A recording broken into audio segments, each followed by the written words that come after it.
ಫಟಾಫಟ್ 50ಗೆ ಸ್ವಾಗತ. ನಾನು ಮಾಲ್ತೇಶ್. ನಾನು ಮಧು ನಾಗರಾಜ್. ಈ ಕ್ಷಣದ 50 ಸುದ್ದಿಗಳನ್ನ ಫಟಾಫಟ್ ಅಂತ ನೋಡ್ಕೊಂಡು ಬರೋಣ. ಕಾಂಗ್ರೆಸ್ ಪಕ್ಷವನ್ನ ಅಧಿಕಾರಕ್ಕೆ ತಂದವರೇ ನಾಯಕ ಎಂದು ಕೆಪಿಸಿಸಿ ಅಧ್ಯಕ್ಷರು ಆಗಿರುವ ಡಿಕೆ ಶಿವಕುಮಾರ್ ಹೇಳಿದ್ದಾರೆ. ಯೂತ್ ಕಾಂಗ್ರೆಸ್ ಪದಗ್ರಹಣ ಕಾರ್ಯಕ್ರಮದಲ್ಲಿ ಮಾತನಾಡಿದ ಡಿಕೆ, ನನ್ ಮುಂದೆ ಸಿದ್ದರಾಮಯ್ಯ ಮುಂದೆ ಪೋಸ್ಟರ್ ಹಾಕಿದ್ರೆ ನಡೆಯಲ್ಲ ಅಂತ ಶಿಸ್ತಿನ ಪಾಠ ಮಾಡಿದ್ದಾರೆ.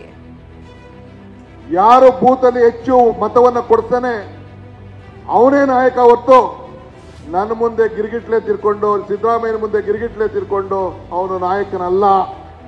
ಇದು ಹೇಳಲಿಕ್ಕೆ ನಾನು ಬಯಸ್ತಾ ಇದ್ದೇನೆ. ಡಿಕೆ ಶಿವಕುಮಾರ್ ಕೆಪಿಸಿಸಿ ಅಧ್ಯಕ್ಷರಾಗಿ 5 ವರ್ಷ ಆಯಿತು. ಅವರ ಅಧ್ಯಕ್ಷತೆಯಲ್ಲಿ ಕಾಂಗ್ರೆಸ್ ಅಧಿಕಾರಕ್ಕೆ 5 ವರ್ಷ ಕೆಪಿಸಿಸಿ ಅಧ್ಯಕ್ಷರಾಗಿರುವ ಅವರು ಎಷ್ಟು ವರ್ಷ ಅಂತ ಇರೋಕ್ಕಾಗುತ್ತೆ? ಇವತ್ತಲ್ಲ ನಾಳೆ ಬೇರೆಯವರು ಆಗ್ಲೇಬೇಕಲ್ವಾ ಅಂತ ಸಚಿವ ರಾಮಲಿಂಗಾರೆಡ್ಡಿ ಹೇಳಿದ್ದಾರೆ. ಇವರ ಒಂದು ಅಧ್ಯಕ್ಷತೆಯಲ್ಲಿ ನಮ್ಮ ಪಕ್ಷ ಅಧಿಕಾರಕ್ಕೆ ಬಂದಾಗಲೇ 2 ವರ್ಷ ಆಯಿತು. ಬೇರೆಯವ್ರಿಗೇನೋ ಅವಕಾಶ ಮಾಡಿಕೊಡ್ಲಿ ಅಂತ ಉದ್ದೇಶದಿಂದ ಆ ರೀತಿ ಹೇಳಿರ್ಬೋದು. ಎಷ್ಟು ವರ್ಷ ಅಂತ ಇರೋಕ್ಕಾಗುತ್ತೆ ಅಲ್ವಾ? ಅದಕ್ಕೆ ಇವತ್ತಲ್ಲ ನಾಳೆ ಬೇರೆಯವ್ರು ಆಗಬೇಕಲ್ಲ, ಅದಕ್ಕೆ ಅವರೇ ವಾಲಂಟಿಯರಾಗಿ ಆ ರೀತಿ ಹೇಳಿದ್ದಾರೆ. ಡಾಕ್ಟರ್ ಅಂಬೇಡ್ಕರ್ ಅವರನ್ನ ಚುನಾವಣೆಯಲ್ಲಿ ಸೋಲಿಸಿದ್ದೇ ಕಾಂಗ್ರೆಸ್ ಎಂದು ಬಿಜೆಪಿ ಶಾಸಕರು ಆರೋಪಿಸಿದ್ರಿಂದ ವಿಧಾನಸಭೆ ಕಲಾಪದಲ್ಲಿ ಕೋಲಾಹಲ ಸೃಷ್ಟಿಯಾಯಿತು. ಬಿಜೆಪಿ ಆರೋಪಕ್ಕೆ ತಿರುಗೇಟು ಕೊಟ್ಟ ಸಚಿವ ಪ್ರಿಯಾಂಕ್ ಖರ್ಗೆ ತಮ್ಮನ್ನ ಸೋಲಿಸಿದ್ದು ಸಾವರ್ಕರ್ ಅಂತ ಅಂಬೇಡ್ಕರ್ ಬರೆದ ಲಿಖಿತ ದಾಖಲೆ ಓದಿ ಕೆಂಡವಾದ್ರು. ಸೋಲು ಗೆಲುವಿನ ಫೈಟ್ಗೆ ವಿಧಾನಸಭೆ ಸಾಕ್ಷಿ ಆಯಿತು. ನಾವು ಫ್ರೀ ಕೊಡದೆ ಬಿಎಸ್ವೈ ಇದ್ದಾಗ 18 ಕ್ಷೇತ್ರವನ್ನ ಗೆದ್ದಿದ್ದೀವಿ.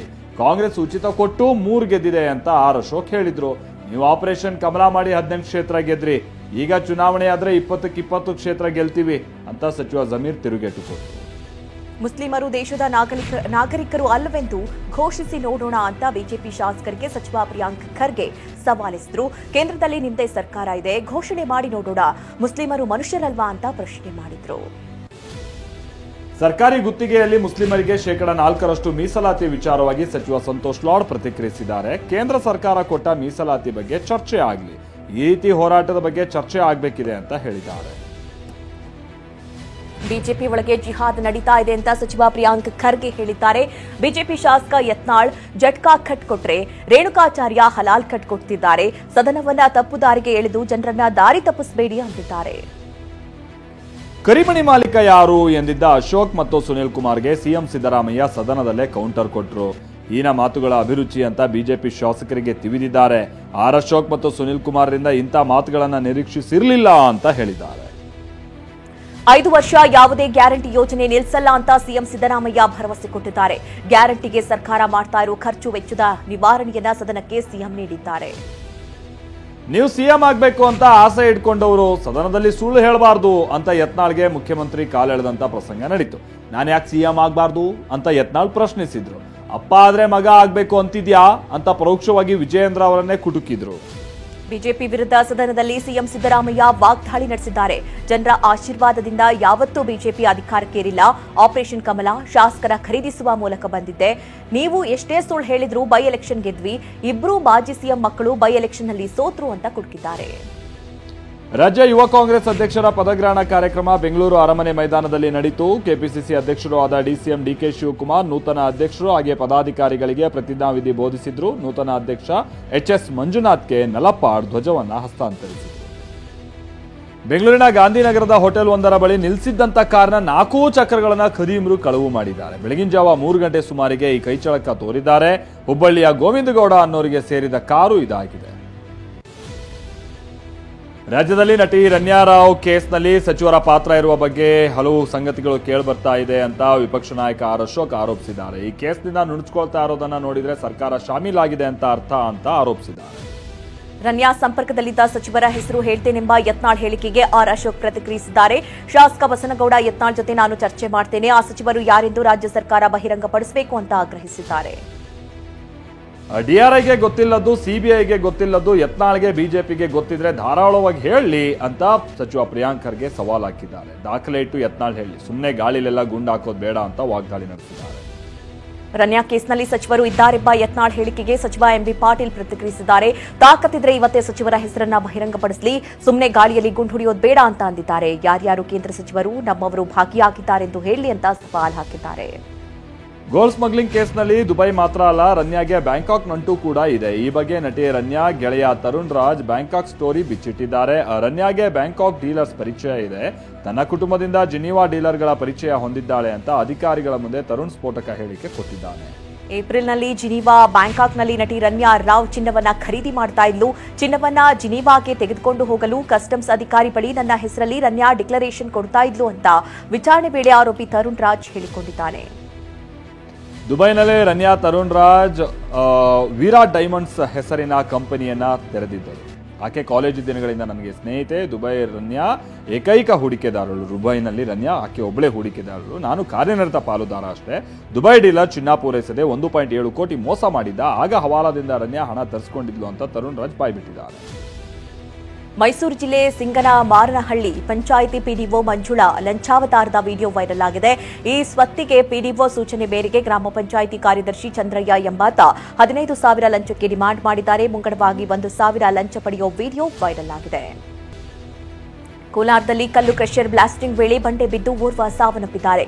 ಮಾಲೂರು ತಾಲೂಕಿನ ಬಾಕರಹಳ್ಳಿ ಬಳಿ ಸಂಭವಿಸಿದ ಈ ಘಟನೆಯಲ್ಲಿ ಆಂಧ್ರ ಮೂಲದ ಕಾರ್ಮಿಕ ವೆಂಕಟೇಶ್ ದುರ್ಮರಣ ಹೊಂದಿದ್ದಾರೆ. ಹರೀಶ್ ಮತ್ತು ಈಶ್ವರ್ ಗಾಯಗೊಂಡು ಆಸ್ಪತ್ರೆಗೆ ದಾಖಲಾಗಿದ್ದಾರೆ.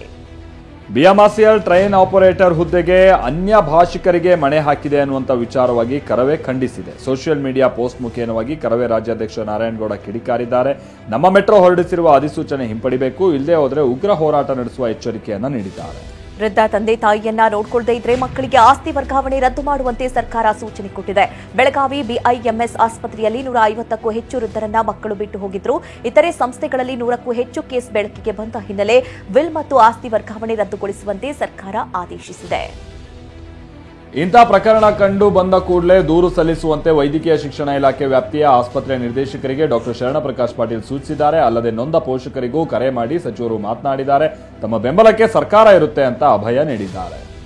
ಹಾವೇರಿಯಲ್ಲಿ ಸ್ವಾತಿ ಬ್ಯಾಡಗಿ ಹತ್ಯೆ ಖಂಡಿಸಿ ರಟ್ಟಿಹಳ್ಳಿಯ ಮಾಸೂರು ಗ್ರಾಮ ಬಂದ್ ಆಗಿತ್ತು. ಹಿಂದೂ ಪರ ಸಂಘಟನೆಗಳಿಂದ ನಡೆದ ಪ್ರತಿಭಟನೆಯಲ್ಲಿ ಆರೋಪಿಗಳಿಗೆ ಕಠಿಣ ಶಿಕ್ಷೆ ಆಗಬೇಕೆಂದು ಆಗ್ರಹಿಸಲಾಯಿತು. ಲವ್ ಜಿಹಾದ್ನಲ್ಲಿ ಹಿಂದೂ ಯುವತಿ ಸ್ವಾತಿ ಹತ್ಯೆಯಾಗಿದೆ. ಎನ್ಐಎ ಅಥವಾ ಸಿಬಿಐ ತನಿಖೆ ಆಗಬೇಕು ಅಂತ ಆಗ್ರಹಿಸಿದ್ದಾರೆ. ಅನ್ಯ ಧರ್ಮದ ಯುವತಿಯರನ್ನ ಪ್ರೀತಿಸಿ ಮದುವೆ ಆಗುವುದಾಗಿ ವಿವಾದಾತ್ಮಕ ಹೇಳಿಕೆ ನೀಡಿದ್ದ ಚಕ್ರವರ್ತಿ ಸೂಲಿಬೆಲೆ ಅಂತ ಅಂದ್ರೆ ಪ್ರೀತಿಸಿ ಮದುವೆಯಾಗಿ ಅನ್ಯ ಧರ್ಮದ ಯುವತಿಯರನ್ನ ಅಂತ ಅವ್ರ ವಿರುದ್ಧ ದಕ್ಷಿಣ ಕನ್ನಡದ ಉಳ್ಳಾಳ ಠಾಣೆಯಲ್ಲಿ ಎಫ್ಐಆರ್ ದಾಖಲಾಗಿದೆ. ಉಳ್ಳಾಳ ಕಾಂಗ್ರೆಸ್ ಅಧ್ಯಕ್ಷ ಮುಸ್ತಫಾ ಅಬ್ದುಲ್ಲಾ ದೂರನ್ನ ಆಧರಿಸಿ ಪೊಲೀಸರು ಎಫ್ಐಆರ್ ದಾಖಲಿಸಿಕೊಂಡಿದ್ದಾರೆ. 75 ಕೋಟಿ ಮೌಲ್ಯದ ಡ್ರಗ್ಸ್ ಜಪ್ತಿ ಕೇಸ್ನ ತನಿಖೆಯನ್ನ ಸಿಸಿಬಿ ಪೊಲೀಸರು ಆರಂಭಿಸಿದ್ದಾರೆ.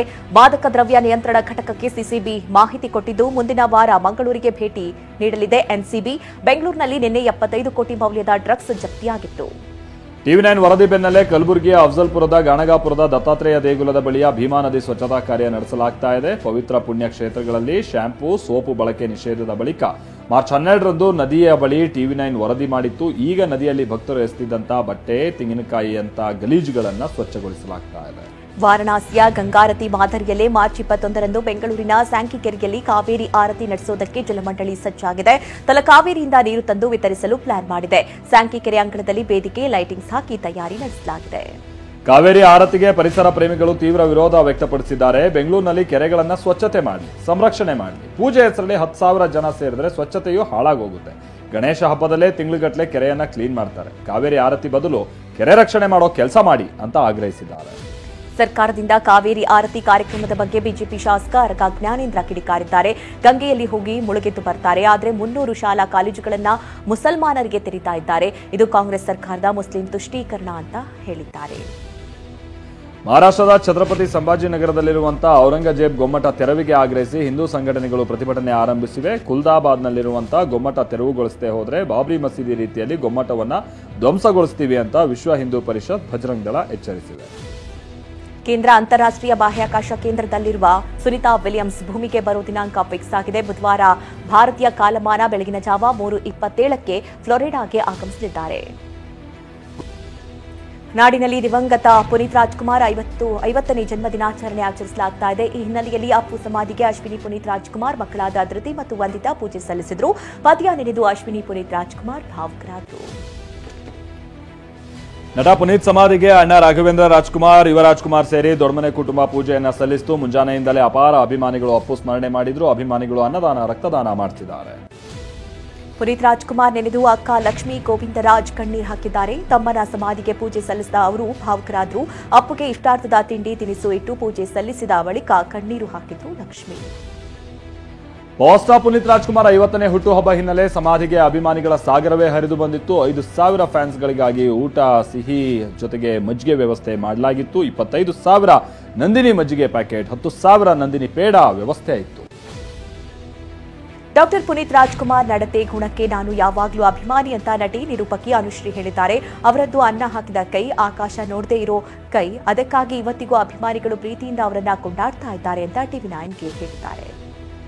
ಮೈಸೂರಿನ ಅರಮನೆ ಕೋಟೆ ಆಂಜನೇಯ ದೇಗುಲದ ಬಳಿ ಅಭಿಮಾನಿಗಳು ಅಪ್ಪು ರಂಗೋಲಿಯನ್ನ ಬಿಡಿಸಿದ್ದಾರೆ. ಅತ್ತ ಅಂಬಾವಿಲಾಸ ಅರಮನೆ ಬಳಿ ಬೃಹತ್ ಚಿತ್ರ ಬಿಡಿಸಿದ್ದು ಡ್ರೋನ್ ಕ್ಯಾಮೆರಾದಲ್ಲಿ ಅಪ್ಪು ಭಾವಚಿತ್ರ ಅದ್ಭುತವಾಗಿ ಕಾಣಿಸ್ತಾ ಇತ್ತು. ಬಾಗಲಕೋಟೆಯ ಮುಧೋಳದ ರನ್ನಬೆಳಗಲಿ ಪ್ರೌಢಶಾಲೆಯ ಶಿಕ್ಷಕ ಶಿವಾನಂದ್ ಅವರು ರಕ್ತದಲ್ಲಿ ಅಪ್ಪು ಚಿತ್ರವನ್ನ ಬಿಡಿಸಿದ್ದಾರೆ.